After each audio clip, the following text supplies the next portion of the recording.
Mga master, okay lang bang? Huwag niyong skip ang mga ads sa aking mga video kung okay lang mga master. Salamat sa solid na suporta po. Yon, what's up mga masters? Nandito na naman tayo sa panibagong araw, panibagong kabanata na naman ang pagsasama-samahan natin ngayon guys.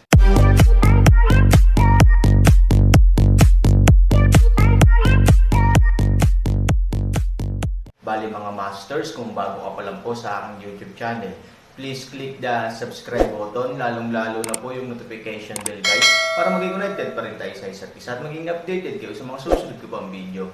Bali mga masters, bago natin umpisahan ng kwento ay mag-shoutout po muna tayo para sa mga solid nating tagapakinig. Shoutout kay Fernando Jimeno at shoutout kay JP Arnold. Yun na nga mga masters, no? Bali hindi na ito patagalin. In 3, 2, 1, let's go! Shuiyu Dongtian. Ito si Shuiyu Dongtian. Nagulat si Panggalan nang makita ang butas, ang buwan sa tubig at ang langit sa kuweba. Sa katunayan, sa simula pa lang, si Miss Zia ay tumakbo na ang nagsabi sa amin ng sagot, ngunit, sa pagsasalita tungkol dito, napailing si Aaron na nahihiya, masyado lang kaming nag-iisip, pagkatapos, kasama ang mga Panggalan, dahan-dahan silang naglakad patungo sa kuweba. Lumangoy ang mga pulang isda at hipon, at umindayog ang mga coral scallop sa ilalim ng kanilang mga paa. Napakasarap maglakad sa loob. Pumasok ka na, nagkatinginan sila at pumasok sa kuweba. 2 metro ang taas at lapad ng kuweba. 3 tao ang magkatabing dumaan. May puting buhangin pa sa ilalim ng kanilang mga paa at lumulutang pa rin ang mga paltos. Pagkaraan ng halos 10 metro, biglang bumukas ang kuweba, at ang ibabaw nito ay sapat na lapad upang malampasan ang palasyo sa lupa. Sa loob ng kuweba, walang palamuti. 10 estatwa lang ang nakahiwalay sa paligid. Sa 9 na estatwa, mayroong napakagandang golden phoenix, pavo real, fire phoenix at mabangis na ROC upang makaakit ng hangin. Sa tuktok ng mga ito, mayroong isang makabuluhang mas malaking katawan, mas maganda at puno ng momentum. Lean harap at USA sa likod, ahas ulo at isda buntot, dragon pagong likod, yan pa nga at manok tuka, isang malaking rebulto sa 5 kulay. Isang sulyap lang, estatwa lang, alam mo na ang bagay na ito ay hindi ordinaryo, at maging ang momentum ay lubhang kahanga-hanga.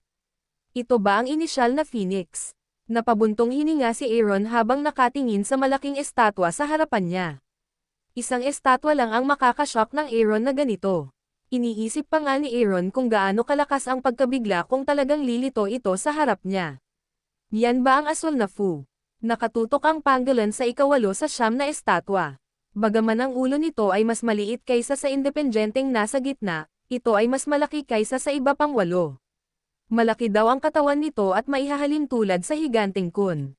Magagawa nitong magpatalsik ng malalaking alon sa pagitan ng pagwagayway ng mga pakpak nito. Ito ang pinakamalakas sa 9 na Phoenix sa chismis, bulong ng Panggalan. Ano naman yung puti? Tanong ni Aaron. Ang snow owl, ang hari ng mga ibon sa yelo, ay hindi kumakain o umiinom. Exhale ay fog at huff at puff ay snow, sabi ng Panggalan. Ang asul ay Qingluan, sa tabi nito ay sina Jinfeng at Huafeng. Si Jinfeng ay matikas at may kakaibang ugali. Nababago nito ang anyo ng tao. Si Huafeng ay hindi namamatay at nabubuhay mula sa nirvana. Para sa mga paboril, mahilig silang kumain ng laman ng tao. Mahusay ang relasyon nila ni Dapeng na mahilig kumain ng laman ng dragon. May Baiming, na kayang pumasa sa ritmo at makagawa ng pinakamagandang boses sa mundo. Magkaiba at magkaiba ang 9 na anak ng dragon, ngunit ang 9 na sisiw sa Phoenix, bakit hindi nila pinangunahan ang isa't isa? Sa pag-iisip nito, biglang naalala ni Aaron ang tangkay ng lupa, ang tinatawag na Wolong Phoenix Chick. Nga pala, nasaan si Ate Zia tumakbo? Nang pag-usapan ito ng Aaron, naalala ng Panggalan na pagpasok pa lang nila ay naakit sila ng 10 estatwa at nakalimutan ang pagkakaroon ni Zia Ran. We didn't make an appointment. Hinihintay ba niya tayo dito? Tumingin din si Panggalan sa paligid, ngunit kahit na malaki ang espasyo dito, hindi nakita ang figure ni Zia Ran. Ngunit sa sandaling tumingin sila sa paligid, biglang kumislap ang pilak na liwanag sa buong kalawakan, at pagkatapos ay sa isang iglap, isang matalim ngunit napakagandang boses ang tumunog. Ang buong pilak na ilaw ay nagiging makulay. Kapag sila ay nasa lugar, Ang anti-Buddha ay parang mundo ng panaginip.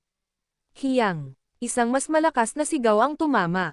Maliban sa pinakamalaki, biglang binawi ng iba. Pangsyam na estatwa ang kalamansi. Ibinuka ang kanilang mga pakpak at diretsyong lumipad sa tuktok ng kuweba. May fuck. Tuwang-tuwang sigaw ni Aaron nang makita ang ganoong sitwasyon. Ang siyam na sisiw ay biglang pumailanglang sa butas sa itaas ng kanilang mga ulo. Siyam na iba't ibang napakarilag na kulay ang nakasisilaw. Kasabay nito, ang ikinagulat ng mga tao ay ang matinding pressure ng siyam na higanti ng sabay-sabay. Lumilipad ang Phoenix, at ibinalik ng siyam sa kanila ang kanilang ina. Bakit hindi maging tanga ang mga tao on the spot? Maging ang mahusay na kaalamang Aaron ay ganap na natigilan sa oras na ito. Siyam na sinag ng liwanag ang lumabas mula sa kanila, bawat isa ay lumilipad, ibinuka ang kanyang mga pakpak at nakataas ang kanyang ulo. Ano ang sitwasyon? Sa malapit, halatang gulat na gulat si Pangolin at napatingin sa eksenang nasa harapan niya. Hindi alam ni Pangolin, hindi alam ni Han Sangki, at nagmamadali siyang malaman kung ano ang gagawin. Biglang, sa pinakakritikal na sandali, ang mga mata ng siyam na sisiw ay dahan-daang nakatuon sa dalawang tao. Sa sandaling ito, sina Han Sangki at Pangolin ay hindi namamalayan na umatras. Mga master, okay lang bang? Huwag niyong skip ang mga ad sa aking mga video kung okay lang mga master. Salamat sa solid na suporta po. Na-pressure ako. Hindi napigilan ng Pangolin ang paglunok ng kanyang laway at mamulong sa tabi ng Aaron. Hindi mas maganda ang Aaron. Sa pagkakataong ito, may bakas ng malamig na pawis sa kanyang noo. Hindi ko alam kung bakit, nang ang siyam na sisiw ay tumingin sa kanilang sarili ng sabay, maging si Qiang Ru ay nakaramdam ng hindi nakikitang panggigipit sa kanya. Marahil ito ang aura ng mga sinaunang hayop. Nang makitang medyo kinakabahan din si Aaron, naalala ng Pangolin na kailangang umasa si Aaron sa kanyang sarili ngayon. Kaya naman, napalunok siya ng laway at pilit na inaliw, okay lang, huwag kang mag-alala, bagamat kakilakilabot ang hitsura nila, hindi ba tayo ang mga bisita ng pinanggagalingan ng Peach, at hindi nila tayo sasalakayin? Tumango si Aaron, na kinilala niya ang sinabi ng Pangolin. Ngunit sa sumunod na segundo, nagalit si Aaron at sinabing, pupunta ako sa nanay mo, pagkatapos, isang patagilid dodge direkta. Hindi maintindihan ng Pangolin kung paano biglang pinagalitan ni Aaron ang kanyang sarili, ngunit nakita niya ang isang madilim na anino na biglang umatake sa kanya. Gagawin ko, tenggal ng Pangolin. Mabilis na lumiit ang Pangolin at nagmamadaling pinrotektahan ang sarili gamit ang baluti sa likod nito na parang hedgehog.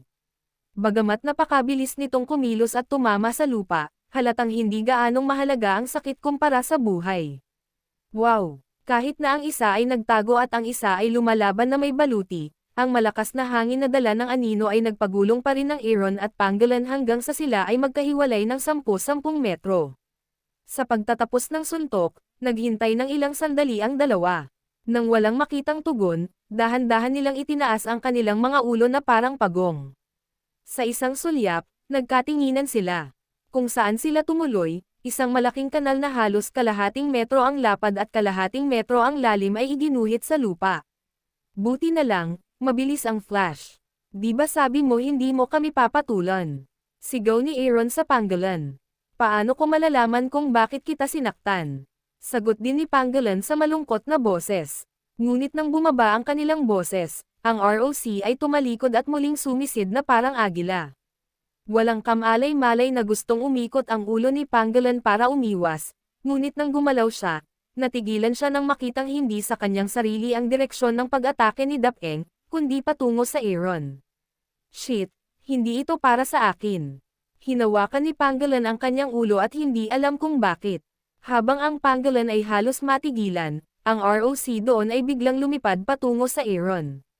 Kung ang Aaron ay nahaharap sa napakalaking bagay sa mga ordinaryong oras, hindi maiiwasan na siya ay kabahan, ngunit hindi siya kailanman mapahiya. Ngunit ngayon, ang Aaron ay walang iba kundi ang kahihiyan. Parang sisiw na walang proteksyon na inahin, nakaharap sa malalaki at matutulis na kuko ni Dapeng. Brush, halos hindi namamalayan ni Aaron, at ang matatalas na kuko ni Dapeng ay biglang tumawid ng wala pang sentimetro mula sa kanyang tagiliran sa napakabilis na bilis. Tanging ang mga pako sa ilalim ng kanyang matutulis na mga kuko ang tumatawid sa lupa, at ang lupa ay direktang nagbitak sa isang malalim na kanal sa maikling panahon, maging ang pangolin na nakatingin sa gilid ay natakot sa oras na ito. Pagkatapos ng lahat, kung si Aaron o ang kanyang sarili ay direktang tinamaan ng klon na ito, natatakot ako na maputol siya sa mga piraso ng karne sa lugar. Ano pang hinihintay mo? Halika at tumulong ka. Sumigaw si Aaron sa pangolin pagkatapos gamulong sa pwesto. Sinalamin ito ng pangolin. Oh, magsisimula pa lang, biglang may narinig akong sigaw. Bigla siyang tinamaan ng malaking paboril. Shit, may dragon si Aaron. Gusto siyang kainin ni Dapeng. Hindi ako tao. Anong ginagawa mo sa akin? Saway ni Pangolin, mabilis na sumugod ang buong lalaki sa gilid ng Aaron, pagkatapos, kinaladkad niya ang Aaron at direktang nagtago, hindi ako makalaban, nakatakas ka ba? Ngunit sa pagpasok pa lamang ng Pangolin at Aaron sa lupa, nang mabaygo ang paboril at si Dapeng, muli ang mahabang sigaw, at ang dambuhalang ibon na may 4 na pakpak at 8 buntot ay biglang nagbuka ng mga pakpak, gamit ang isang pakpak nito, umiihip ang hangin, at lumilipad ang buhangin at mga bato sa lupa, saglit lamang, ang lupa ay direktang dinala ng hangin, nakatago ito ng ilang metro sa ilalim ng lupa, ang Pangolin at Aaron, na inakala lang na sila ay ganap na ligtas, ay ganap na nalantad. Tumingin ka sa akin at tumingin ako sa'yo. Ano ba? Storytelling channel sa YouTube. Wow! Kaya lang, sa dalawang dagandong, biglang tumama muli ang anino ng paboril at ROC. Kahit na iba sa mga nauna, sa pagkakataong ito pareho silang galit na galit dahil nabigo ang naunang pag-atake. Hindi lamang ang bilis ay pinabilis, kundi pati na rin ang mga kuko sa kanilang mga kamay ay mas bukas. Flash! Halos sabay silang nagkatinginan, nagsisigawan, at saka mabilis na tumakbo sa magkabilang gilid.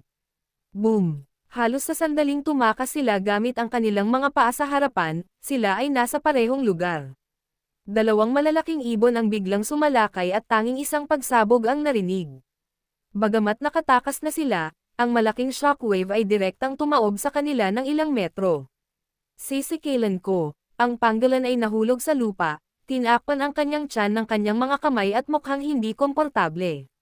Siya ay kaya, Aaron ay hindi mas mahusay. Ang buong tao ay lumiliit sa pwesto, at ang kanyang likod ay halos sumakit sa pagsabog ng alon. Ngunit sa oras na ito, ang Aaron ay walang kungfu. Sa kanyang mga mata, muling lumingon sa ere ang dalawang malalaking ibon. Sa susunod na segundo, hindi ito ginawa ng Aaron. Sinigawan niya ang Pangolin, tiniis ang matinding sakit, bumangon at nagtago sa ibang lugar. Bagamat hindi makagalaw ang katawan, hindi mawawala ang matinding pagbabantay at paghula ng laban sa kalawang ng katawan. Ang Aaron ay halos mahuhulaan ang tilapon ng dalawang malalaking ibon at ang susunod na pag-atake. Oo naman, ang Aaron ay umungal ng malakas. Kasabay ng pagtakbo nila ay tumalikod din ang dalawang malalaking ibon, at ang isa ay umikot at sumugod sa uso. Fuck, old hand, it's not a way to go on like this. Maaari kang magtago sandali, ngunit hindi ka makakapagtago habang buhay. Ang Pangolin ay natisod at tumakbo pabalik sa Aaron's side, at sinabing nagmamadali. Siyempre, ang pagtatago ay hindi isang pangmatagalang paraan, at natural na alam ito ng Aaron. Huwag kalimutan, hindi lang dalawang phoenix ang kaharap natin, kundi siyam, nagmamadali si Pangolin. Sinulyapan ni Aaron ang 7 pang phoenix na umiikot sa itaas, at malamig din ang kanyang puso.